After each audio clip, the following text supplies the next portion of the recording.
Hello friends, स्वागत है आपका हमारे यूट्यूब चैनल मिक्की जून में एक बार फिर से। तो आज हम बात करने जा रहे हैं 12 और 13 जून का करंट अफेयर। क्या 12 और 13 जून का करंट अफेयर के बारे में बात करेंगे।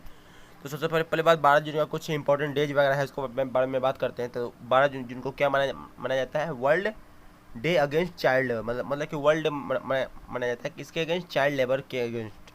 ठीक है, जो चाइल्ड लेबर वगैरह जो है आज भी काम करते हैं बच्चे जो है, ठीक है, तो उनके अगेंस्ट जो डे मनाया जाता है चाइल्ड लेबर डे।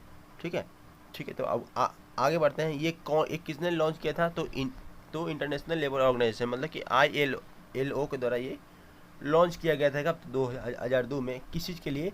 तो जो ग्लोबली जो चाइल्ड लेबर इशू जो है उसको कहीं ना कहीं कम करने के लिए, उनको कहीं ना कहीं ख़त्म करने के लिए।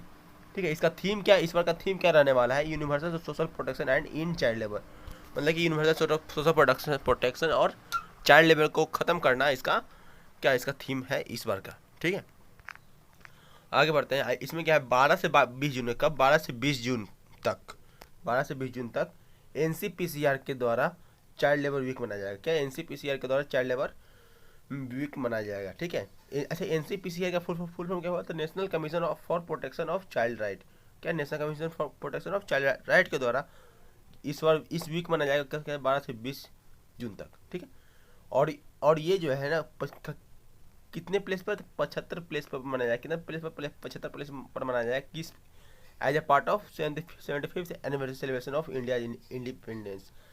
मतलब कि आज़ादी का अमृत महोत्सव के रूप में इसके पार्ट में इसको मनाया जाएगा। ठीक है, यहाँ तो समझ आया। अब NCPCR जो है, NCPCR बहुत सारे राइट्स वगैरह भी लाया है। तो कोई कौन सा राइट्स लाया है दोस्तों? इसमें सेक्शन 3 के तहत CPCR एक्ट जो लाया है 2005 में, जो एक्ट लाया है वो यही सब के खिलाफ लाया है। चाइल्ड राइट्स के खिलाफ लाया है। मतलब कि क्या? Commission for protection of child right, CPCR। ठीक है। इसका फाउंडेड कब किया गया था? तो मार्च 2007 में। इसका चेयरमैन प्रियंका कनोगो और इसका हेडक्वार्टर है न्यू दिल्ली, इंडिया। ठीक, कुछ राइट्स वगैरह के बारे में बात कर लेते हैं। तो चाइल्ड अगेंस्ट एक्सप्लॉयटेशन का 23वां और 24वां, क्या 23वां और 24वां, जो कि बात करता है जो बात करता है या फिर टैकल करता है चाइल्ड लेबर के राइट्स वगैरह के बारे में, कि जो बच्चे लोग का खरीद बिक्री हो रहा है, ट्रैफिकिंग हो रहा है, ये सब का कहीं ना कहीं ये सब के बारे में बात करता है। चाइल्ड लेबर को कम करने के लिए ये सब काम करते हैं। ठीक, चलिए थोड़ा सा और आगे बढ़ते हैं।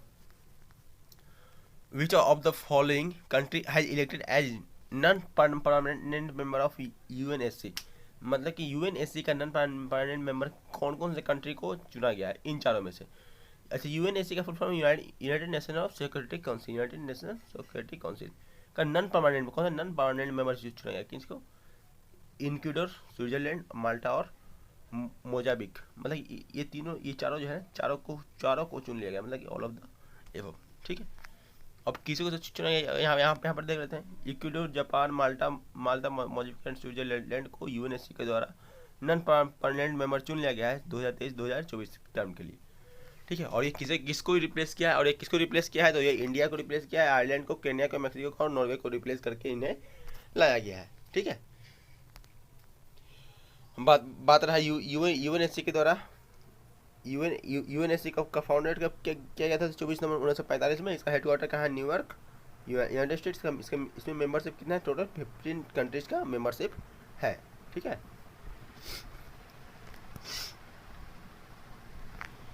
अलग देखते हैं। UN adopt resolution on multilingualism mentioning Hindi for the first time.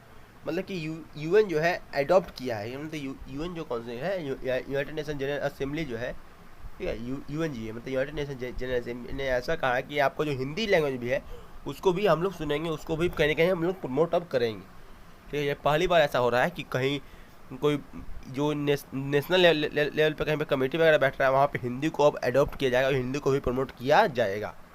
ठीक है। और ऐसे बात किया जाए तो वहाँ पे कितना टोटल 6 ऑफिशियल लैंग्वेज वहाँ का है। कौन कौन सा? Arabic, Chinese, English, French, Russian and Spanish. ठीक है। और इसका हेडक्वार्टर कहाँ है? तो न्यूयॉर्क, यूनाइटेड स्टेट में। ठीक है। और इसमें पहली बार हिंदी को मेंशन किया जा रहा है। ठीक है। आगे बढ़ते हैं। WTO ministerial conference, WTO minister conference 2022 is being held at Geneva. मतलब कि WTO मिनिस्टर कॉन्फ्रेंस जो है अब वो इस 2022 वाला वो कहाँ पे होगा, तो वो कहाँ पे होगा, जिनेवा में होगा। ठीक है, कहाँ पे होगा, जिनेवा में होगा। ठीक है, पहले तो WTO का फुल फॉर्म क्या हुआ, तो वर्ल्ड ट्रेड ऑर्गेनाइजेशन। ठीक है, वर्ल्ड ट्रेड ऑर्गेनाइजेशन। और इसका जो है इंडिया फाउंडेड मेंबर है, फाउंडिंग मेंबर है, कि जब से ये चला है, जब से ये शुरुआत इसका हुआ है, तब से इंडिया इसका मेंबर है। कब से मेंबर है, तो कब से इसका शुरुआत हुआ, तो 1 जनवरी 1995 से, 1 जनवरी 1995 से। ठीक है,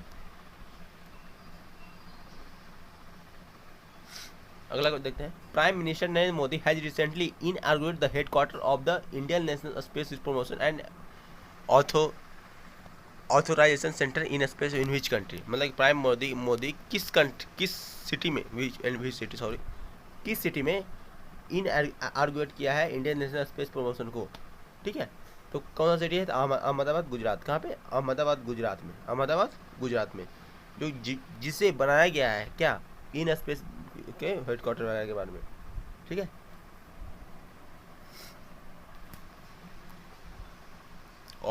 और ये जो इन स्पेस है, ये जो इन स्पेस है, इसका चेयरपर्सन के बारे में बात करें तो पवन कुमार है इनके क्या चेयरपर्सन है।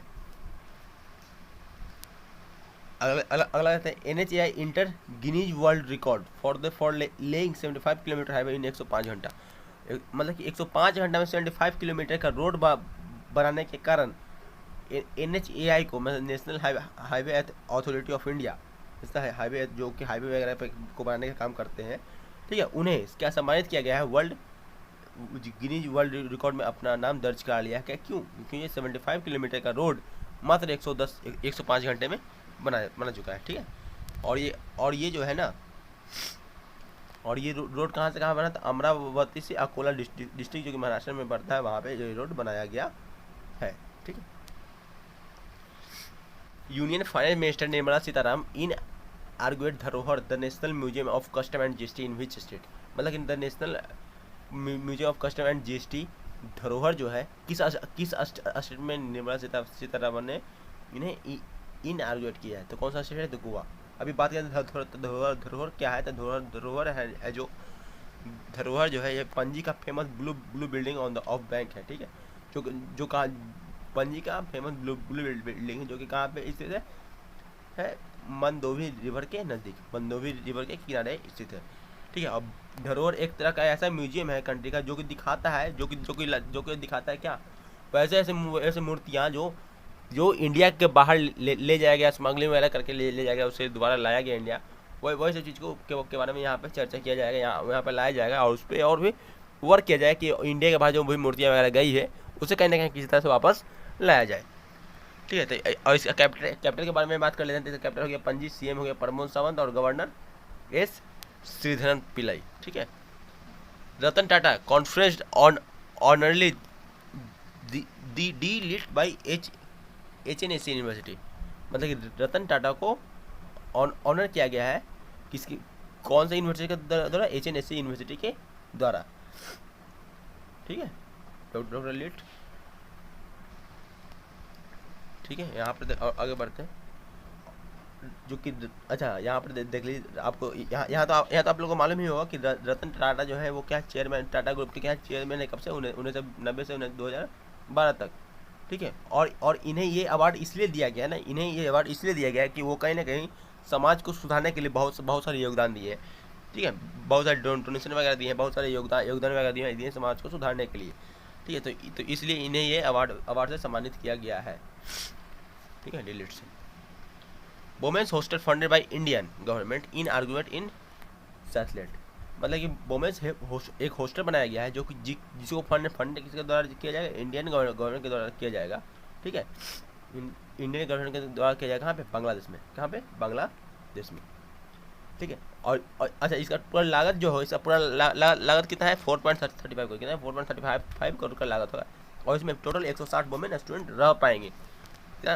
और ये जो चलेगा कौन से ट्रस्ट के नाम पे चलेगा, उमेश चंद्र निर्मल बाला छात्रावास, ठीक, ट्रस्ट, ठीक है, इन्हीं के नाम से ये चीज़ चलेगा, ठीक है। अगला लेते हैं, Fitch rating has projected India GDP growth for 2022 and 23, मतलब FITCH का जो इंडिया का जीडीपी वगैरह है, FITCH में इंडिया के द्वारा इंडिया का जीडीपी 22-23 में कितना दिया गया है। तो ये भी पहले एकदम बोला था कि 22-23 के लिए इंडिया का जीडीपी 8.5% होगा, लेकिन अब क्या बोला है, अब इसका जीडीपी 7.8% बोला गया है। अगला देखिए, who among the following has been appointed as the MD and CEO of RBL, मतलब RBL बैंक का MD और CEO किसे अपॉइंट किया गया है। तो आर सुब्रमण्य कुमार को अपॉइंट किया गया है। कितने साल के लिए, तो 3 साल के लिए इन्हें अपॉइंट किया गया है। अच्छा, ये जो बैंक है ये फाउंडेड किया गया था 1943 में, ठीक है, 1943 में। इसका हेडक्वार्टर मुंबई महाराष्ट्र, और टैगलाइन इसका अगर टैगलाइन देखा जाए तो टैगलाइन में क्या लिखते हैं, अपनों का बैंक, क्या अपनों का बैंक, ठीक है। अगला क्या है, सानापथी, क्या सानापथी गुरु Naidu clinch gold medal at IWF youth world champion, मतलब IWF यूथ वर्ल्ड चैंपियन में सानापथी ने है जो है वो क्या गोल्ड मेडल लेकर आए हैं, क्या लाए हैं, गोल्ड मेडल लेकर आए हैं। पर ठीक है, यहाँ पे IWF का फुल फॉर्म क्या हो गया, IWF का फुल फॉर्म, ठीक है, क्या हो गया बताइए।